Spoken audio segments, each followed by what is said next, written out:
우리 주기도문 드디어 다시 돌아가는데 우리 마태복음 6장 9절에서 13절의 말씀을 우리 같이 교독하도록 하겠습니다.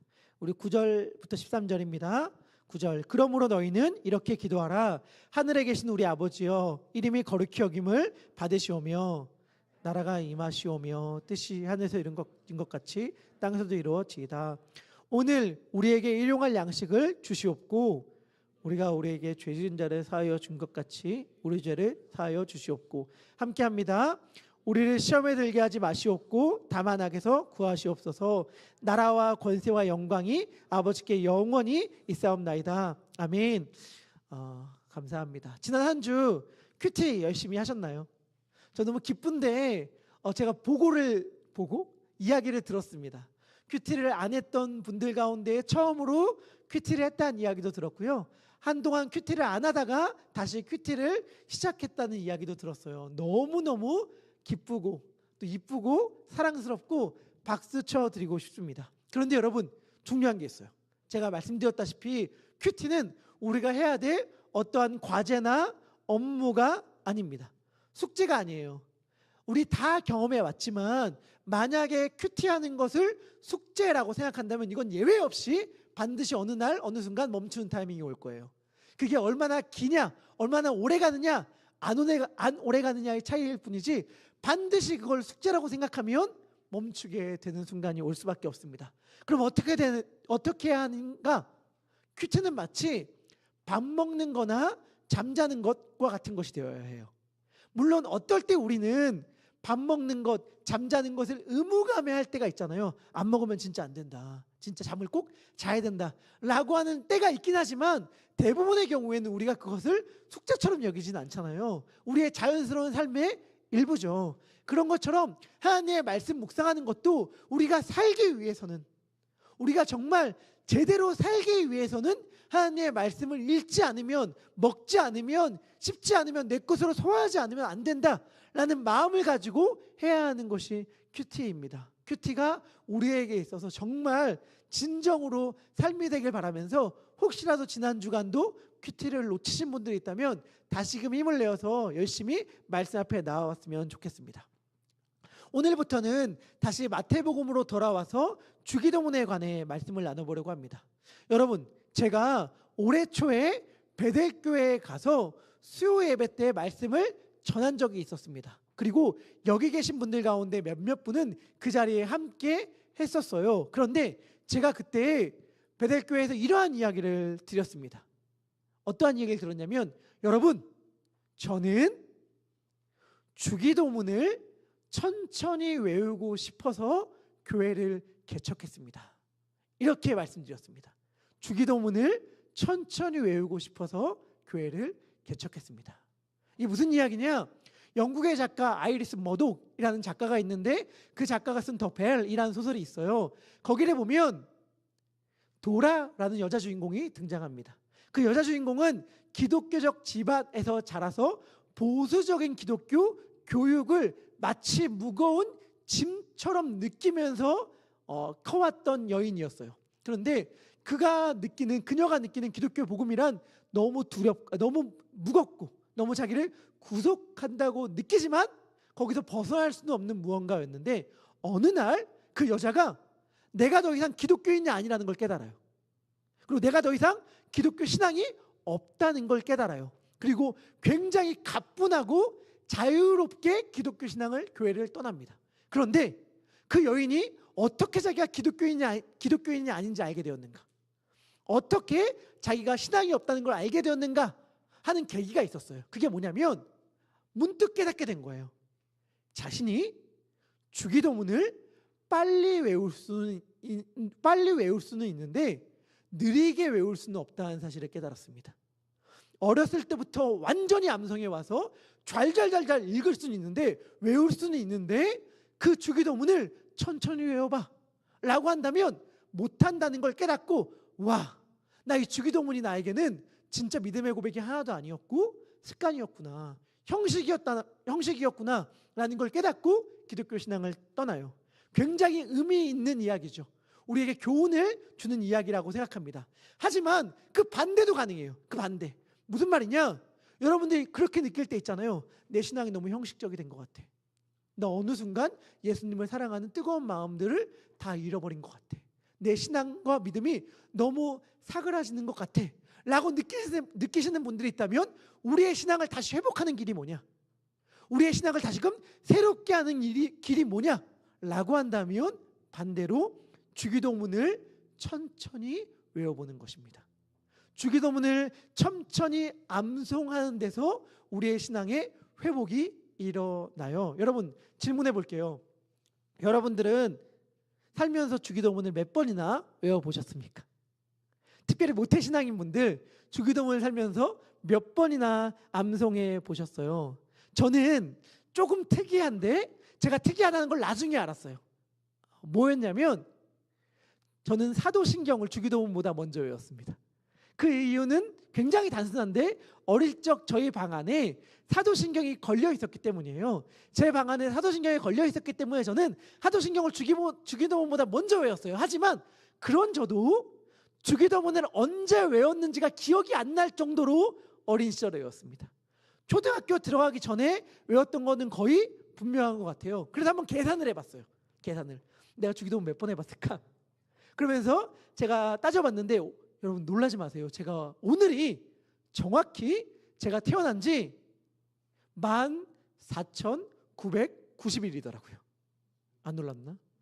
정확히 10일 뒤면 15,000일이야. 여러분 너무 놀랍잖아요. 10일 뒤면 15,000일.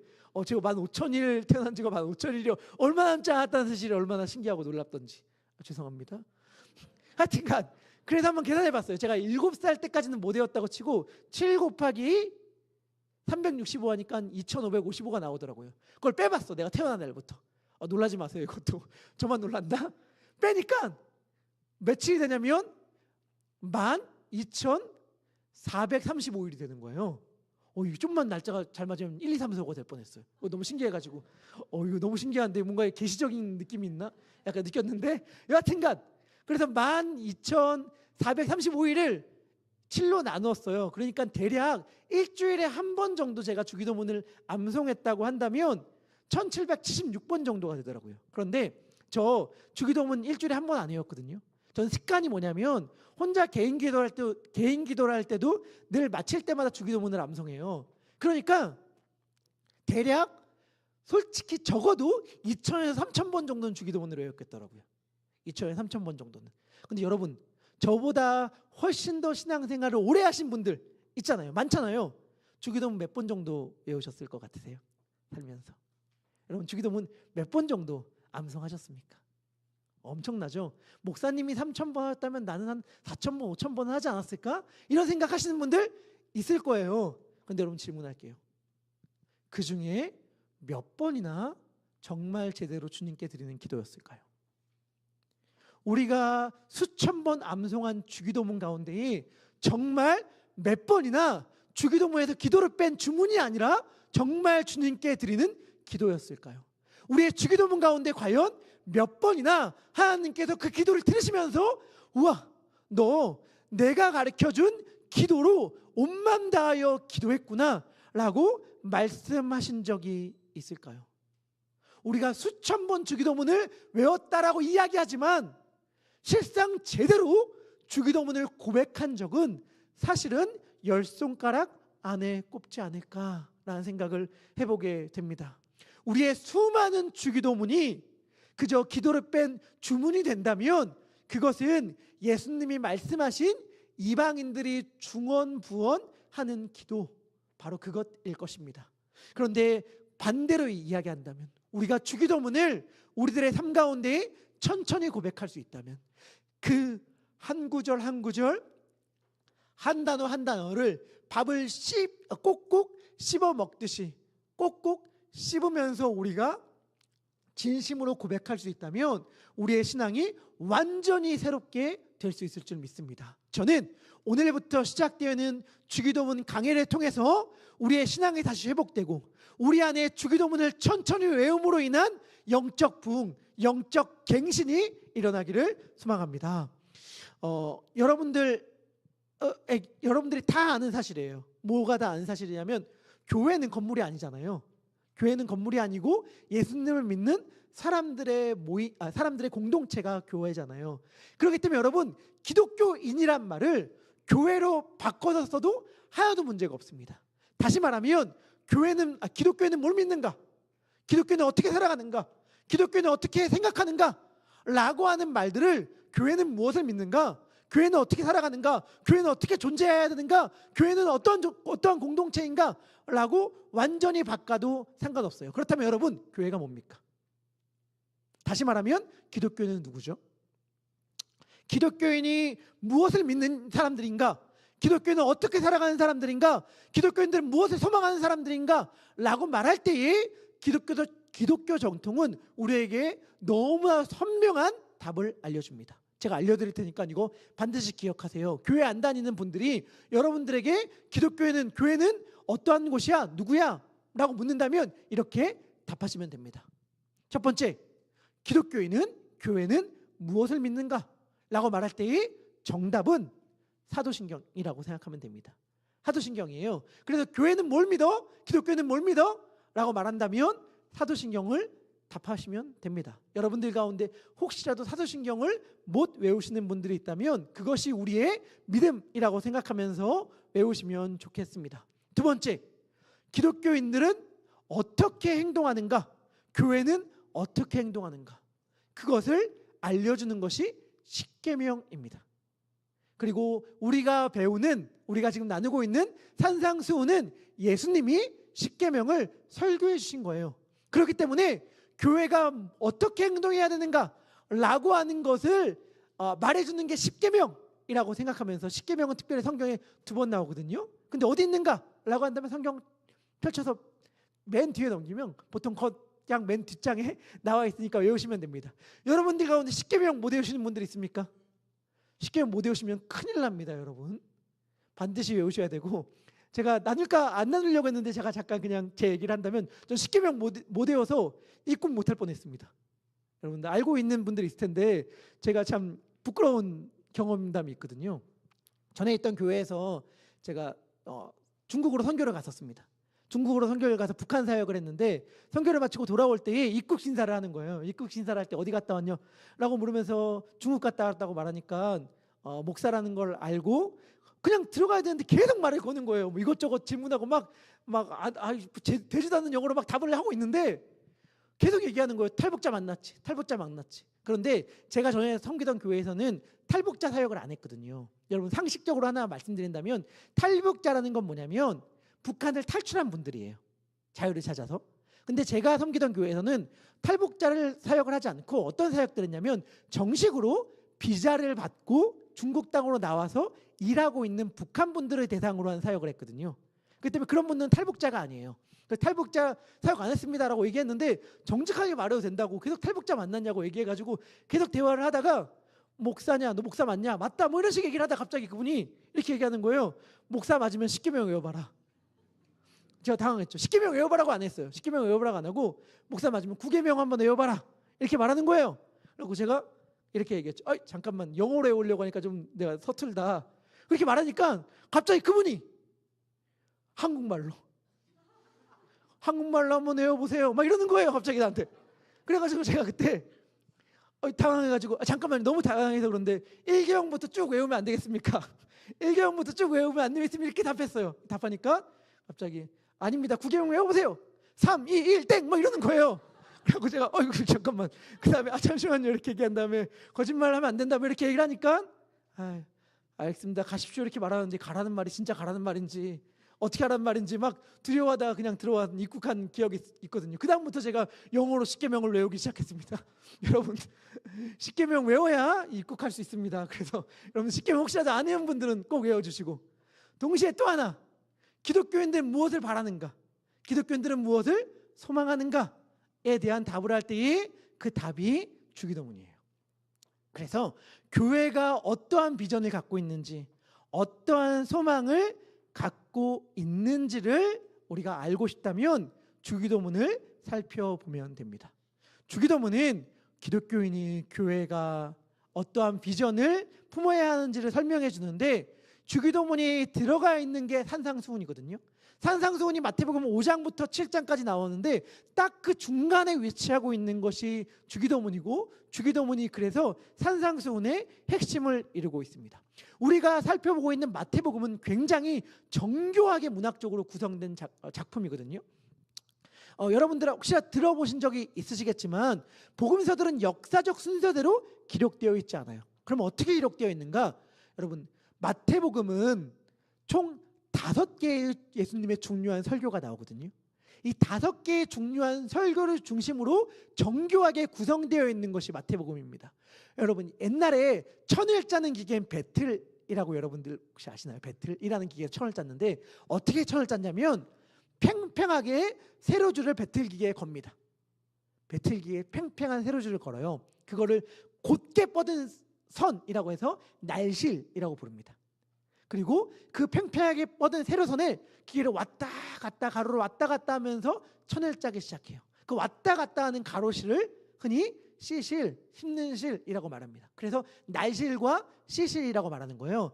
팽팽하게 기준이 되는 날실에 시실을 왔다 갔다 하면서 천을 짜는 건데, 마치 마태복음이 기둥과도 같은 팽팽한 날실인 5개의 설교에 왔다 갔다 하면서 예수님의 행적들과 예수님의 이야기들을 담으면서 복음서가 구성되어 있는 것이 마태복음이에요. 그 날실 중 첫 번째가 산상수훈입니다.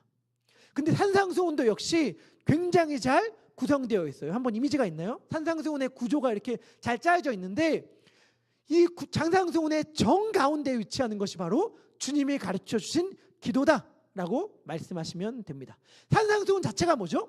산상수훈은 뭐냐면 예수님이 자신의 제자들을 불러서 하나님의 나라는 이러한 나라야, 교회는 이러한 나라야, 이러한 법을 따라야 돼 라고 하면서 하나님의 나라의 법, 하나님의 나라의 헌법, 헌장과도 같은 것을 설명해 주는 것이 산상수훈이에요. 그 핵심에 주기도가 위치한다면 주기도문은 하나님 나라의 기도, 다시 말하면 교회의 기도라고 말할 수 있습니다. 저는 이것이 너무 중요하다는 말씀을 드리고 싶어요. 무슨 말이냐? 주기도문은 교회의 기도예요.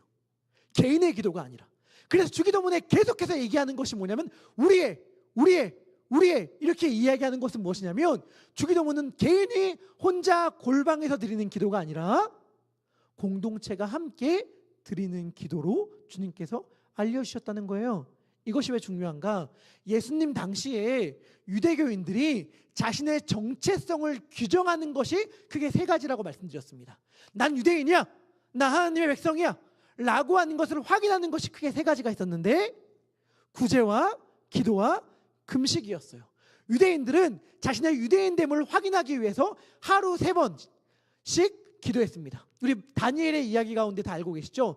기도할 때 그냥 자유롭게 기도하는 것이 아니라 기도문을 암송하면서 기도했어요. 제가 말씀드렸잖아요. 18번 축복 기도문 이런 것들을 암송하면서 기도했는데 그거 외에도 다양한 유대교 종파에 따라서 자기만의 기도문을 갖고 있었어요. 사두개파는 사두개파의 기도문, 바리새인은 바리새인의 기도문, 에스네파라고 하는 공동체는 에스네파의 기도문, 에스네파에서 나온 요한, 세례 요한과 세례 요한을 따르는 무리들도 자신들만의 기도문을 갖고 있었어요. 왜요? 자기들만의 기도문을 통해서 그 기도문을 고백함으로 자신의 정체성을 확립했습니다. 우리는 이러한 기도문을 고백하는 자들이다 라고 하는 정체성을 확립했거든요. 예수님의 제자들도 그러고 싶었습니다. 주기도문이 나와 있는 게 복음서에 크게 2가지거든요. 마태복음과 누가복음에 주기도문이 나와 있는데 누가복음에서는 어떤 배경하에서 주기도문이 나오는가 하면 이런 겁니다. 예수님이 혼자 떨어져서 기도하셨습니다. 기도하니까 예수님의 제자들이 예수님의 기도가 끝나기만 기다리고 있었어요. 기도 언제 끝나지? 기도 언제 끝나지? 기다리고 있다가 예수님의 기도가 딱 끝나니까 예수님께 쭈르르 달려갑니다. 그래서 예수님 기도 마치셨죠? 그러면 예수님 우리들에게도 기도를 좀 알려주세요.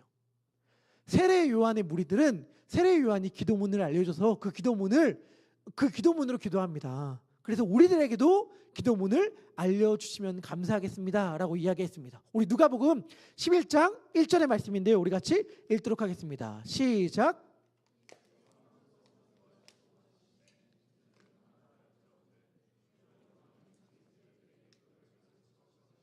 우리에게도 가르쳐 주시옵소서. 아멘. 이렇게 얘기하듯이 자신들의 제자에게 예수님의 제자들이 예수님에게 기도를 알려달라고 요청한 거예요. 그러니까 예수님께서 자신의 제자에게 예수님을 따르는 자들의 정체성을 잘 담고 있는 기도문을 알려주셨는데 그것이 주기도문이에요. 그래서 주기도문은 공동체의 기도문, 교회의 기도문입니다. 여러분, 우리가 흔히 기도할 때는 우리의 바람을 기도하잖아요. 하나님, 이거 도와주세요. 이거 해결해 주세요. 이 문제 때문에 너무 힘듭니다. 라고 하면서 자기의 바람을 기도해 주는데 주기도문은 그렇게 하라고 주신 기도문이 아니에요. 주기도문은 어떻게 하라고 주셨냐면 너희들은 이 기도를 하면서 너희가 무엇을 기도해야 하는 자인지, 너희가 어떠한 비전을 가져야 하는 자인지, 너희가 어떠한 소망을 가져야 할 자인지를 날마다 확인해라. 너희들이 누구인지를 이 기도문을 고백하면서 계속해서 기억해야 한다 라고 하시면서 알려주신 것이 이 주기도문입니다. 그래서 마태복음에서도 이 주기도문을 알려주는 맥락이 재밌습니다. 예수님께서 주기도문을 기도를 알려주실 때 어떻게 알려주시냐면 부정의 방식으로 기도를 알려주세요. 성경에 그런 것들이 종종 나오는데 뭐냐? 사도 바울이 사랑을 얘기할 때 어떻게 알려주냐면 사랑은 무엇이 아니다 라고 먼저 무엇이 아닌 걸 이야기함으로 사랑이 뭔지를 알려주거든요. 마찬가지로 예수님은 기도를 알려주실 때 이거는 기도가 아니야 라고 하는 말씀을 먼저 하심으로 기도가 뭔지 알려주십니다. 우리 마태복음 6장 5절의 말씀인데 우리 같이 읽도록 하겠습니다. 시작. 아멘. 그러니까 예수님이 이렇게 말씀하신 셈이에요. 외식하는 자와 같이 하는 건 기도가 아니야. 내가 기도를 해야 되는데 외식하는 자처럼 하는 건 기도가 아니야 라고 하면서 6장 6절에는 그럼 뭐가 기도냐? 이렇게 알려주십니다. 너는 기도할 때 골방에 들어가 문을 닫고 은밀한 중에 계신 너희 아버지께 하는 게 기도야.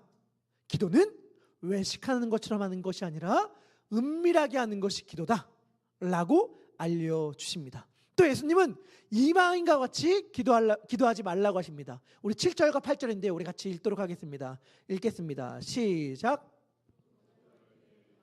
인과 같이 중언부언하지 말라. 그들은 말을 많이 하여야 들으실 줄 생각하느니라. 그러므로 그들을 본받지 말라. 다시 말하면 이렇게 말하는 셈이죠. 예수님은 이방인처럼 기도하지 마. 그럼 어떻게 기도해야 되는데요? 그게 6장 9절에 나오는데 이렇게 말합니다. 그러므로 너희는 이렇게 기도하라. 뭐야?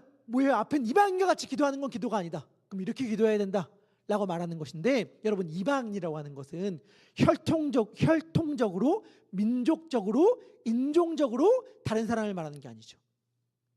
예수님이 이때 이방인이라고 말하는 것은 하나님의 백성이 아닌 자들을 얘기하는 거예요. 그렇기 때문에 예수님이 이렇게 말씀하시는 셈이에요. 이방인처럼 기도하는 건 기도가 아니야. 그러면 뭐처럼 기도해야 돼? 하나님의 백성처럼 기도해야 돼. 하나님의 자녀처럼 기도해야 돼 라고 말씀하시는 거예요. 그래서 마태복음 6장 9절에 예수님은 이어서 이렇게 말씀하시는 것입니다. 하늘에 계신 우리 아버지여, 너희는 이렇게 기도해야 된다. 너희는 어떻게 기도해야 되냐면 하늘에 계신 아버지를 둔 자처럼 기도해야 된다, 이렇게 말합니다. 제가 그리스어를 잘 못하지만 이 구절을 그리스어로 쓰면 혹시 보이나요? 이렇게 되는데 이 맨 앞에 있는 게 파테르라는 말은 아버지라는 말이고 그 뒤에 나와 있는 헤몬이라는 말은 우리의라는 말이에요. 다시 말하면 영어로 번역이 되어 있는데 이 말의 문자적 번역은 이렇게 번역할 수 있습니다. 우리 아버지 하늘에 계신. 그러니까 주기도문은 제가 말씀드렸다시피 처음부터 공동체적 기도다. 우리의 아버지께 드리는 공동체적 기도라는 거예요. 제가 이걸 왜 이렇게 강조할까요? 제가 개인이 드리는 기도가 아니라 공동체가 드리는 기도라는 걸 왜 이렇게 강조할까요? 왜냐하면 이 공동체의 특징 때문에 그렇습니다. 여러분, 우리가 착각하면 안 되는 것이 있습니다. 예수님의 주기도문은 산상수훈 가운데 예수님께서 알려주신 거잖아요. 그런데 산상수훈을 듣는 자들, 지금 너희는 이렇게 기도하라 라고 말하는 너희, 하늘에 계신 우리 아버지요 라고 말할 때 말을 듣는 우리는 누구인가? 라고 하는 것을 우리는 반드시 기억해야 합니다. 제가 지난번에 시편 1편을 이야기하면서 말씀드렸습니다. 시편 1편, 우리 암송하시는 분들 많죠. 너무 아름다운 시예요. 복 있는 사람은 악인의 길을 따르지 않고 죄인의 길에 서지 않고 오만한 자들의 자리에 앉지 않고 그리고 오직 여호와의 율법을 즐거워하며 그 율법을 주야로 묵상하는도다. 그 다음에 나오는 아름다운 말, 시냇가에 심은 나무가 철을 따라 열매를 맺으며 그 잎사귀가 마르지 아니함 같으니 그가 하는 일이 모두 다 형통할 거라는 이 약속을 읽을 때에 들을 때 여러분 어떠한 이미지가 떠오르세요? 시냇가에 심은 나무. 제가 어제 야외 예배 답사 갔다 왔거든요. 전다님이 너무 좋다고 얘기했잖아요. 너무 좋아요. 정말 그 아름답고 고요한 호수, 바로 호수가 있더라고요.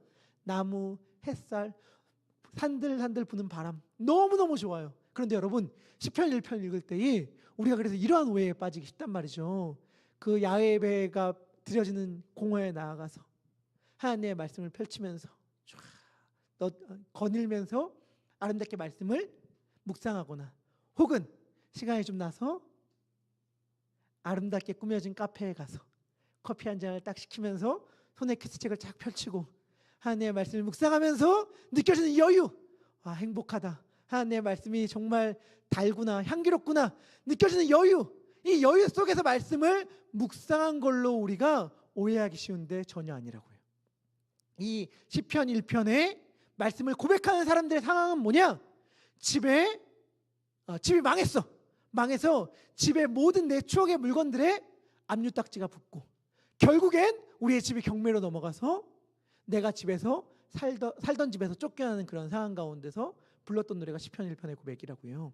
예수님의 산상수훈의 메시지도 마찬가지입니다. 여러분 제가 좀 재밌는 걸 본 적이 있어요. 한국에 있을 때 호텔 결혼식에 참석한 적이 있거든요. 여러분들은 그런 경험들이 많이 있겠지만 저 같은 사람이 누굴까? 호텔 경험식이 많이 있지는 않습니다. 그런데 호텔 결혼식의 경험이 많이 있지는 않은데 호텔 결혼식에 갔는데 거기 컨퍼런스룸 같은데 뭔가 이렇게 어떤 모임 안내가 붙어 있는 거예요. 딱 보니까 모임 안내가 너무 인상적이었어. 어떤 인상적이었냐면 무슨 가정 성경 공부 모임을 호텔에서 갔더라고요. 자기 가정 큐티 모임을 호텔에서 가죠. 와, 이 가정은 어떠한 가정인가? 호텔에서 이렇게 성경 공부 모임을 갔더니 너무 신기했는데 그 다음에 제가 재밌는 이야기를 하나 들었습니다. 물론 이게 얼마나큼의 사실인지는 모르겠지만 거짓말은 아니겠죠. 저희 장인어른이 재밌는 이야기를 들려줬는데 제가 신대원 졸업한 다음에 자기에게 어떤 뭐 재벌집 같은 분이 제안을 했다는 거예요. 여러분 뭘 제안했냐면 우리 집에 가정 개인 성경 교사를 해주시면 안 됩니까? 라고 하는 제안을 했다는 거예요. 여러분 이런 세계가 있더라고요. 여러분들 알고 계십니까? 알고 계시면 좀 소개 좀. 하여튼 이런 세계가 있어. 이런 세계가 가정 개인 성경 교사가 있는 그런 세계가 있더라 라고 하는데 여러분 질문할게요. 지금 예수님의 말씀을 듣고 있는 이러한 분들이 마치 호텔에서 성경 공부를 하는 그런 모임들이었을까? 그게 아니면 우리 교회에서 예배 끝난 다음에 흩어져서 셀 모임을 나누는 그런 식의 모여있는 사람들 앞에서 예수님이 자신의 말씀을 전하는 걸까? 아니요. 예수님의 이 말씀을 듣는 사람들은 정말 처절하고 눈물 나는 현실을 살아가고 있는 자들이었어요. 아무것도 가진 것 없는 사람들이 옹기종기 모여 앉아있는 상황 가운데서 예수님이 산상수훈의 말씀을 전하고 있는 거예요. 가진 건 아무것도 없고 그나마 가진 것들도 힘 있는 자들에게 다 빼앗긴 현실. 주님, 이번 주에도 다 틀렸습니다.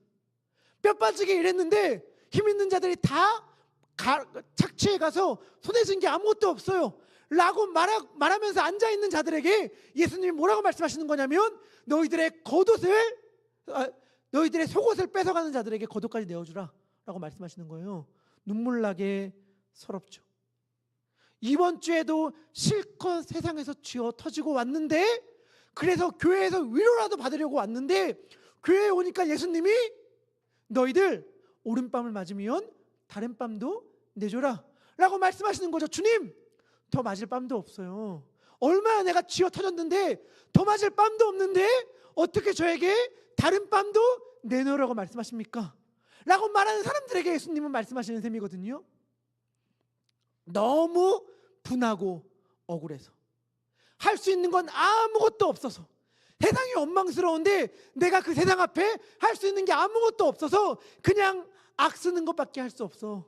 너무 답답하니까 욕이라도 시원하게 내지르고 싶은데, 시원하게 욕이라도 하고 싶은데 예수님께 나오니까 예수님이 너 욕하면 지옥불에 들어가 라고 말씀하신 그 말씀을 하시는 거예요. 얼마나 서럽고 얼마나 마음이 아픕니까? 예수님, 그러면 저는 도대체 어떻게 살아가란 말입니까? 나의 현실이 얼마나 처절한데, 난 아무것도 가진 것이 없는데 처절하고 가혹한 내 현실 앞에 가진 것 없는 나는 너무 초라한데 예수님, 제가 감당할 수 없는 말씀을 하시니 저는 어떻게 하면 좋습니까? 현실을 하나도 모르는 너무 이상적인 말씀만 예수님이 하시는 거예요. 예수님, 저는 오리가 아니라 1리도 걸어갈 힘이 없습니다. 1마일이 아니라 0.1마일 걸어갈 힘도 없는데 예수님 무슨 2마일까지 같이 걸어가라고 말씀해 주세요 라고 말하는 그 예수님 앞에 우리는 무슨 이야기를 꺼낼 수 있단 말입니까? 예수님의 이야기는 너무 꿈같은 이야기예요. 나의 현실은 너무나도 처절하죠. 예수님은 고요하고 흔들림 없는 하늘의 이야기를 들려주는데 이 땅을 살아가는 저희들은 그 하늘의 이야기가 너무 현실감이 없어서 뜬구름 잡는 이야기처럼 들리기만 하죠. 그래서 아마 한 번쯤 들어봤을 침묵이라는 유명한 소설의 저자 앤더 슈차크의 묘비명이라고 하는 그 묘비명을 아마 한 번씩은 들어봤을 터인데 이렇게 묘비명이 되어 있다고 하잖아요. 인간의 이다지도 슬픈데 주여 바다는 너무나도 파랗습니다. 무슨 말인지 이해가 되죠. 주님, 제가 살아가고 있는 현실은 너무 슬퍼요. 주님, 아무리 얘기하면 뭐합니까? 남편 사랑, 아내 사랑, 자식 사랑 이야기하면 뭐합니까? 우리 가정의 현실을 주님 몰라서 그래요. 우리 가정에만 돌아오면 이 말씀이 아무런 의미가 없습니다. 어떻게 제가 더 참고 삽니까? 어떻게 제가 더 희생하고 삽니까? 우리 경제, 우리 직장, 주님 이 현실 아무것도 모르죠. 아무것도 모르죠. 제가 얼마나 치열하고 얼마나 초라하게 살아가는지 주님 모르시면서 어떻게 이렇게 이상적인 말들만 내뱉을 수 있습니까? 라는 이야기가 목구멍까지 차오르는 자들을 앞에 두고 하신 말씀이 산상수훈의 말씀입니다. 다시 말하면 현실은 너무나도 가혹하고 나는 능력도 아무것도 없는 상황 가운데서 예수님은 감당할 수 없는 메시지를 던지시면서 이것이 너희의 정체성이다 이렇게 말씀하시는 셈이에요. 우리는 어떻게 하면 좋죠? 많은 경우 이러한 상황 가운데에선 두 가지 길을 택합니다. 첫 번째, 말도 안 되죠. 예수님, 어떻게 이렇게 살아갑니까?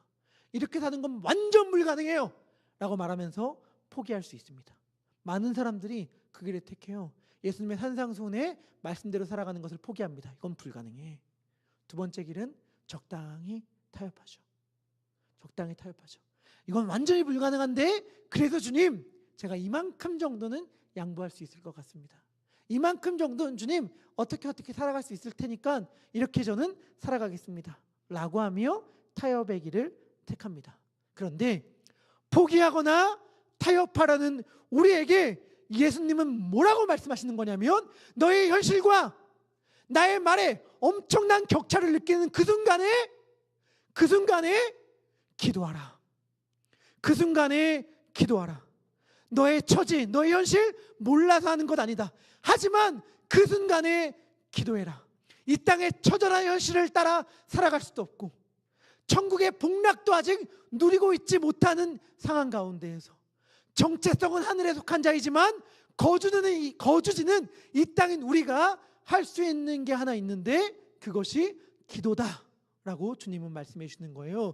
그리고 그 순간에 너희가 그러한 격차를 느끼면서 좌절하는 그 순간에 하늘에 계신 우리 아버지요 라고 기도할 때에 우리가 깨닫게 될 거라고 말씀해 주시는 거예요. 너희에게는 아버지가 있다. 너희에게는 아버지가 있고 이 아버지가 너희로 하여금 그 현실을 살아내게 할 것이다. 나의 말씀을 따라 살아낼 힘을 주실 것이다.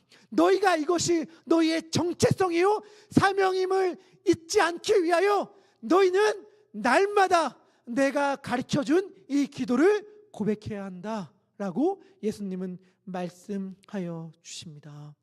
현실을 살아가느라 우리가 세상의 소망이라는 사실, 하늘의 뜻을 이 땅 가운데 펼쳐내야 될 자들이 바로 우리라는 사실을 완전히 잊고 살아가고 있는 우리들에게 주님은 다시 사명과 비전을 알려주십니다. 그것이 주기도문이에요. 주기도문은 이 땅의 슬픔과 하늘의 위로를 이어주는 다리입니다.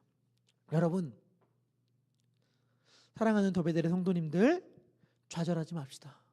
포기하지 말고 타협하지도 맙시다. 그러면 어떡하란 말입니까? 이 고단한 인생 가운데 하루하루 살아내는 것도 버거운 나의 삶 가운데 예수님의 말씀이고 뭐고 나는 지금 오늘 하루를 당장 살아내기가 너무 급급한데 그러면 어떡하란 말입니까? 라고 묻는 우리들에게 주님께서 하신 말씀을 기억합시다. 기도하라. 그러므로 너희는 이렇게 기도하라. 하늘에 계신 너의 아버지요, 우리 아버지요 라고 기도하라 라고 말씀하십니다. 남편 문제, 자녀 문제, 경제 문제, 신분 문제, 관계의 문제, 영적인 문제들, 직장의 문제들, 학교의 문제들, 이 수많은 문제들 앞에서 현실적 어려움을 이야기하면서 이 상황에서 산상수훈의 말씀을 어떻게 지킬 수 있는가? 라는 질문이 떠오를 때에 우리 그 순간마다 기도합시다. 그 순간마다 주님께서 가르쳐 주신 기도를 고백하고 또 고백합시다. 그럴 때에 우리는 이 주기도문을 통해 우리가 누군지 깨닫게 되고 이 주기도문의 비전이 우리의 비전이 될 수 있을 것입니다. 우리 그러한 마음을 가지고 함께 찬양하며 주님 앞에 나아갔으면 좋겠습니다. 우리 주님의 나라가 임할 때 우리 함께 찬양할 때 주님, 주기도문이 저의 정체성이 되게 하여 주시옵소서. 단지 나의 소원과 바람을 아뢰는 걸 넘어서서 내가 누군지를 주기도문을 고백하며 깨닫게 하여 주시고 주기도문을 고백하는 그 고백으로 말미암아 나의 오늘 현실을 주님의 말씀대로 살아갈 수 있는 힘을 얻게 하여 주시옵소서. 이러한 믿음의 고백을 담아 함께 찬양하도록 하겠습니다.